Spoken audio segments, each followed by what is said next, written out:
इन्हीं हजरत उमर की कहानी है। वादी तहामा से गुजर रहे थे कि बच्चों की तरह बिलक बिलक के रोने लगे। कहा उमर जवान आदमी हो और बच्चों की तरह बिलक के रो रहे हो। कहा तुम नहीं जानते, मुझे बचपन की कहानी याद आ गई। कहा क्या कहानी है? कहा यही अर्ज़े तहामा थी। मेरे बाप खत्ताब ने मुझे 5 ऊंट दिए थे। कहा इन्हें लाइन में खड़ा करो सीधा। मैं आगे वाला सीधा करता था, पीछे वाला टेढ़ा हो जाता, पीछे वाला सीधा करता, आगे वाला टेढ़ा हो जाता। मेरे बाप खत्ताब ने मुझे बड़ा मारा। कहा एक अरब के बेटे हो के तुमसे 5 ऊंट लाइन में खड़े नहीं होते? कहा एक जमाना उमर पे वो था कि इससे 5 ऊंट लाइन में खड़े नहीं होते थे, और आज शरक से लेकर गरब तक 23 लाख मुरब्बा मील की हुक्मरानी और इंसान भी लाइन में खड़े हैं। ये मोहम्मद अरबी के जोड़ों का सदका नहीं है तो और क्या है? उमर से तो 5 ऊंट लाइन में खड़े नहीं होते थे। तो ये इज्जतें, ये तख्तो ताज, ये हुकूमतें हमें हुजूर की दहलीज से मिली। जब हमने उस दहलीज को छोड़ दिया तो दुनिया के ऊपर रुस्वा हो गए और जलील करके रख दिए गए। आज हमारी हालत यह है कि गैर भी हमें ताने दे रहे हैं। मेरा एक दोस्त पिछले दिनों के अंदर ननकाना साहब गया तो वो मुझे आकर के जो कहानी सुनाने लगा, उसकी आंखों में नमी थी और उसके लहजे में बेपनाह दर्द था। कहने लगा कि मुझे शौक दामन ये हुआ कि मैं यहां सिखों का गुरुद्वारा भी देखूं। कहते मैं इसी शौक में उनका गुरुद्वारा देखने चला गया।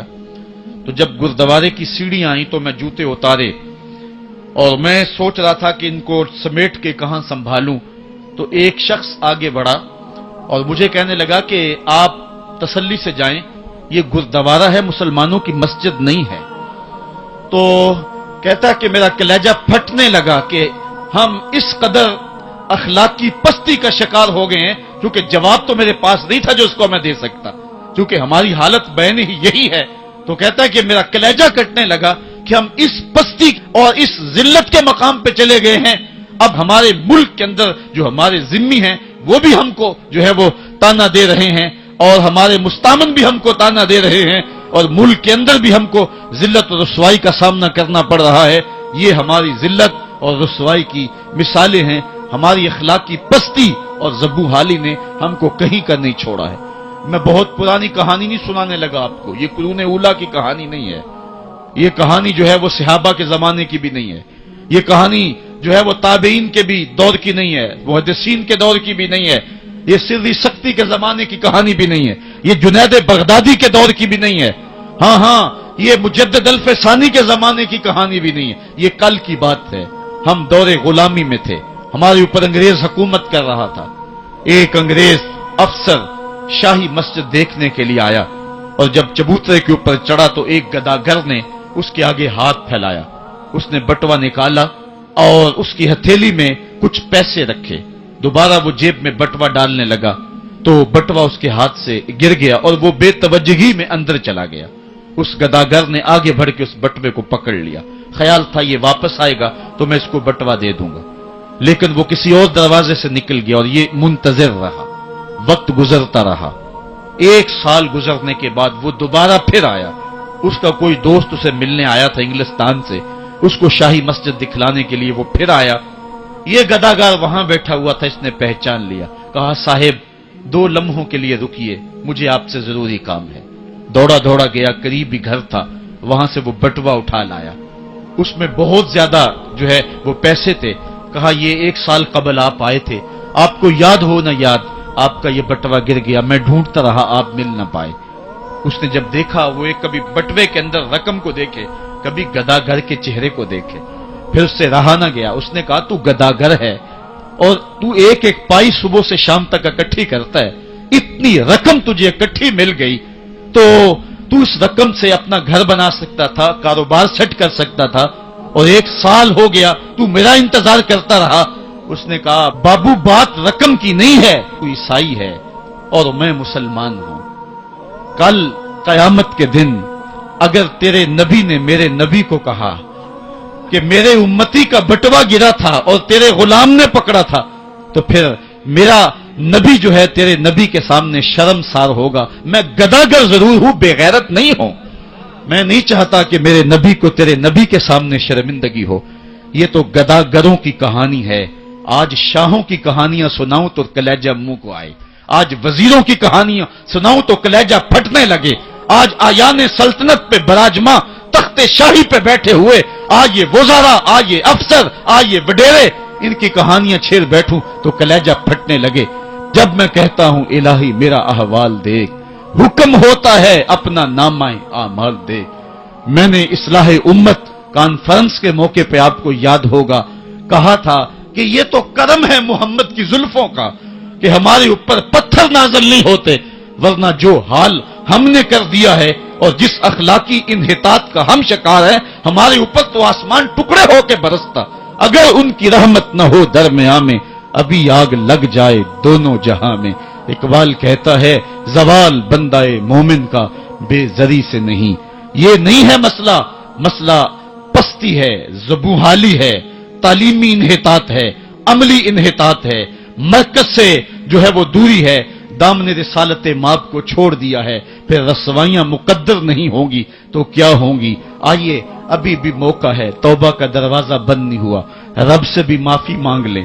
گنبد خضرا کے مکین کے حضور بھی ہاتھ جوڑ کے کہیں چھوڑ کے آپ کا دامن رحمت، آقا ہم سے بھول ہوئی، کھو دی اپنی قدر و قیمت، آقا ہم سے بھول ہوئی، دیکھ ہماری آنکھ مچولی، اپنے سینے اپنی گولی، بھول گئے ہم درس اخوت، آقا ہم سے بھول ہوئی، دنیا کے ٹھکرائے ہوئے ہیں، تیرے در پہ آئے ہوئے ہیں، کھول دے اپنا باب رحمت، آقا ہم سے بھول ہوئی۔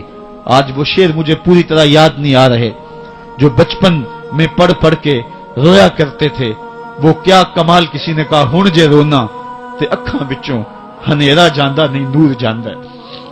آج امت جس زبوحالی میں پہنچ گئی، ہن جے رونا تے اکھاں وچوں ہندیرا جاندا نہیں نور جاندا ہے۔ میں بدبخت نو ویکھ کے میرا سایہ بھی میتھوں دور جاندا ہے۔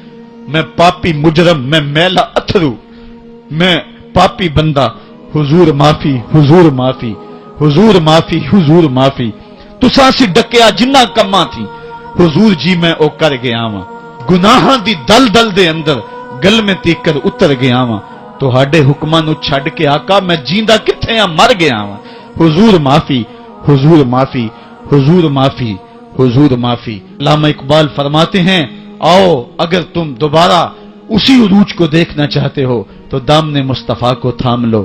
سارا فلسفہ اقبال نے اپنے اس ایک شعر میں نچوڑا۔ شکوہ اور جواب شکوہ اقبال کی امت کی کہانی ہے جو رب سے کہی ہے۔ شکوے میں کہتا ہے تیرے کعبے کو جبینوں سے بسایا ہم نے، نو انسانی کو غلامی سے چھڑایا ہم نے، پھر بھی ہم سے گلا ہے کہ وفادار نہیں، ہم وفادار نہیں، تو بھی تو دلدار نہیں۔ لیکن جواب شکوہ میں جب جواب آتا سارا نشہ اترتا ہے، صیغہ بدلا، لفظ وہی ہیں۔ میرے کعبے کو جبینوں سے بسایا کس نے، نو انسانی کو غلامی سے چھڑایا کس نے، صفائے دہر سے باطل کو مٹایا کس نے، میرے قرآن کو سینوں سے لگایا کس نے، تھے تو آباب تمہارے ہی مگر تم کیا ہو، ہاتھ پہ ہاتھ درے منتظر فردا ہو، واعظ قوم کی وہ پختہ خیالی نہ رہی، برق طبعی نہ رہی، شعلہ مکالی نہ رہی، رہ گئی رسم آزاں روح بلالی نہ رہی، فلسفہ رہ گیا تلقین غزالی نہ رہی، مسجد مرثیہ خواہیں کہ نمازی نہ رہے، یعنی صاحب اوصاف وہ حجازی نہ رہے۔ تو اقبال نے اپنے جواب شکوے کو یہاں آ کر کے روکا۔ صدا ادھر سے آ رہی ہے، امت کو علاج دیا جا رہا ہے۔ اقبال کے سارے فلسفے کا نچوڑ یہ ہے کہ محمد سے وفا تو نے تو ہم تیرے ہیں، یہ جہاں چیز ہے کیا لوح و قلم تیرے ہیں، پھر لوح بھی تیرے ہاتھ میں دے دیں گے، قلم بھی تیرے ہاتھ میں پکڑا دیں گے، تختی بھی تیرے پاس ہوگی، قلم بھی تیرے پاس ہوں گے، پھر تیری تقدیر کے فیصلے واشنگٹن میں نہیں ہوں گے، پھر خدا بندے سے خود پوچھے گا بتا تیری رضا کیا ہے۔ تو ہم نے ان راہوں کا مسافر بننا ہے۔ آئیو زندگی کا جمال اور زندگی کا حسن حاصل کرنے کے لیے حضور کی دہلیز پہ آ جائیں۔ بہت دور جا چکے ہیں، آقا کی رحمت اب بھی آوازیں دے رہی ہیں، میرے بھولے بھالے امتیوں واپس آ جاؤ، میں تمہیں سینے سے لگا کے تمہارے پچھلے سارے گناہ بخشوا دوں گا۔ اور رب کہہ رہے وَلَوْ أَنَّهُمْ إِذْ ظَلَمُوا أَنفُسَهُمْ جَاءُوكَ، ظلم کر بیٹھے ہو کوئی بات نہیں، میرے محبوب کی دہلیز پہ آ جاؤ، میرے نبی کے ہاتھ اٹھ کے میں تمہارے سارے گناہ ہی معاف فرما دوں گا۔ اللہ کو توبہ قبول کرنے والا اور رحیم پاؤ گے، اللہ تعالیٰ مجھے آپ کو اپنی رحمتوں کے سائے میں دے۔ آفاق کے ہر ہر گوشے میں قرآن سنا کر دم لینا، اب رکنا نہیں، اب تھمنا نہیں، فردوس میں جا کر دم لینا، آفاق کے ہر ہر گوشے میں قرآن سنا کر دم لینا، اب رکنا نہیں، اب تھمنا